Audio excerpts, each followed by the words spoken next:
Rich people, debt? You may have wondered why rich people would have debt.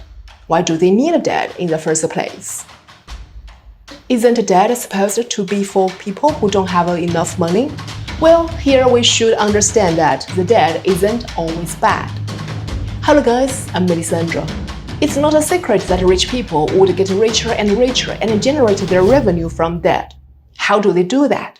In today's video, we will discuss how do rich people use debt to make money. Let's look at the different types of debt first. It is true that debt has developed somewhat of a bad reputation in recent years, but not all debt is bad. In fact, some kinds of debt can be beneficial. Moreover, good debt is a great way to leverage your money and generate passive income streams that will help you build wealth. In the absence of debt, very few people would own a house or have the ability to build their empires. Understanding what good debt is and what bad debt is essential for us. In order to repay the debt, you can use the income you earn from the assets to pay for the loan. This is good debt, which allows you to accumulate assets with a high potential of appreciation. The loan interest is often deductible and your earnings from the asset can be used to pay back the debt. Here are some examples. Properties, shares, management of funds can be a good investment. Buying goods, services, or assets with low income generating potential or depreciation in value is considered bad debt. Interest on the loan is not tax deductible, and the assets does not generate income to pay back the loan. Here are some examples. In the case of not repaying the debt within the interest-free period, the debt becomes interest-bearing. Buying a car with a personal loan, investing positively with debt involves using leverage to multiply your returns exponentially. How does leverage work?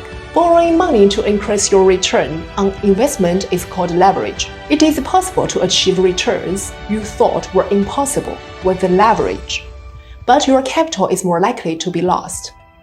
Debt can make you rich through the use of leverage in these 5 ways. 1. Investing on margin. With margin investing, you can purchase a greater amount of stock than you have available cash. In this example, you could open a margin account with $50,000 in your traditional brokerage account.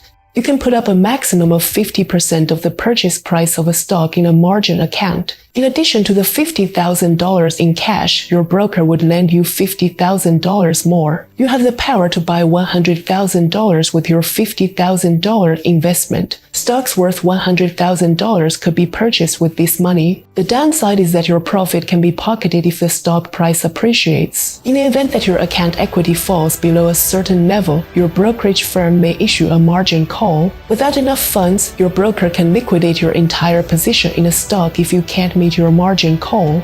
2. Leverage ETFs. Investors and traders can boost their returns by longing or shorting leverage exchange-traded funds. Investors can multiply their returns by up to 300% with leverage ETFs offered by companies like ProShares. A variety of index funds, bonds, commodities, or sectors are available through these funds. The extraordinary profit potential of leverage ETFs makes them attractive. When markets boom, leverage ETFs can provide investors with returns they never thought possible. A leverage ETF can work for you, but it can also work against you. If you don't know how to trade in and out of these funds, leverage ETFs can wipe out your entire investment very quickly. The ETF would return 3% in that period if an investor invested $10,000 and the index stocks rose by 1%. In contrast, if the underlying index decreased by 2%, the FAST would lose 6%. Due to leverage ETFs are used for short-term moves in the market, and they can cause investors to lose or gain significant amounts of money very quickly.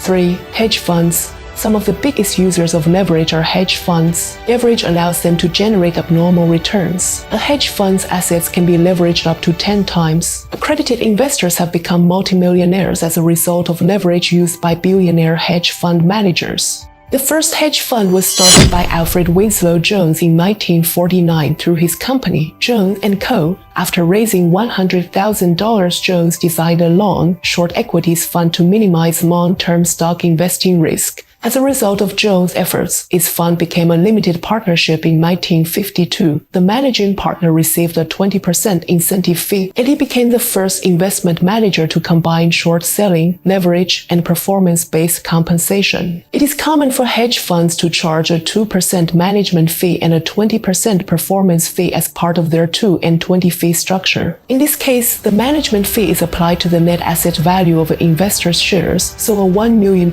investment will generate a $20,000 management fee that year to cover the hedge fund's operations. Performance fees are typically 20% of profits. In the event that an investment of $1 million increases to $1.2 million in 1 year, the fund is due $40,000 as a fee. A hedge fund invests in derivatives like options and futures, uses riskier strategies, and leverages assets. Hedge funds are largely attracting investors because of the reputation of their managers. Hedge fund investors are commonly classified as accredited investors who must have a minimum amount of income or assets. Nonetheless, if the fund manager's investment thesis is incorrect, it can drive the hedge fund out of business and cause investors to lose their capital. As much as 30 times the assets of hedge funds such as long-term capital management, which needed bailouts, were leveraged up. 4. Short selling. Having watched a financial program on television, have you ever heard that you need to short the market? An investor borrows shares from a short seller and sells them in hopes that the shares will decline in value. In order to make money, short sellers have properly timed declines in stock prices. Short sellers can lose more than the original investment when they engage in short selling because losses are unlimited.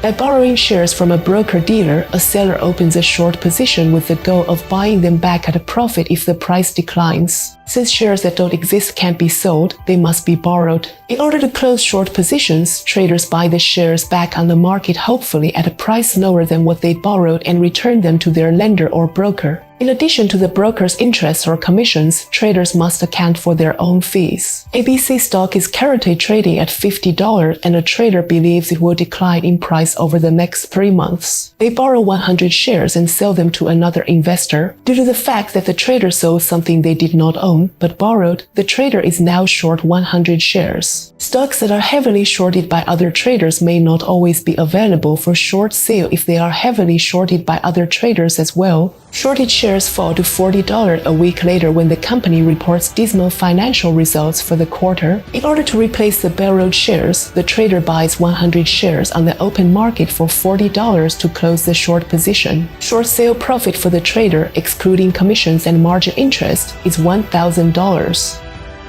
5. Trading in foreign exchange. Traders of foreign exchange and currency derivatives use forks to trade international currencies online. Trading forks gives investors the opportunity to control large blocks of currencies with a small amount of money. For currency investors, the leverage can be increased by 100 to 1. Taking a small amount of money and turning it into significant amounts is one of the pros of currency trading. Let's say that a trader believes the EUR will appreciate against the USD. A second way to think of it is that the USD will decline in relation to the EUR. A trader purchases currency worth $5,000 at 1.2500 euro divided by USD. By the end of the day, the price had risen to 1.2550. $25 has been earned by the trader. In the case of a price drop to 1.2430, the trader would lose $35.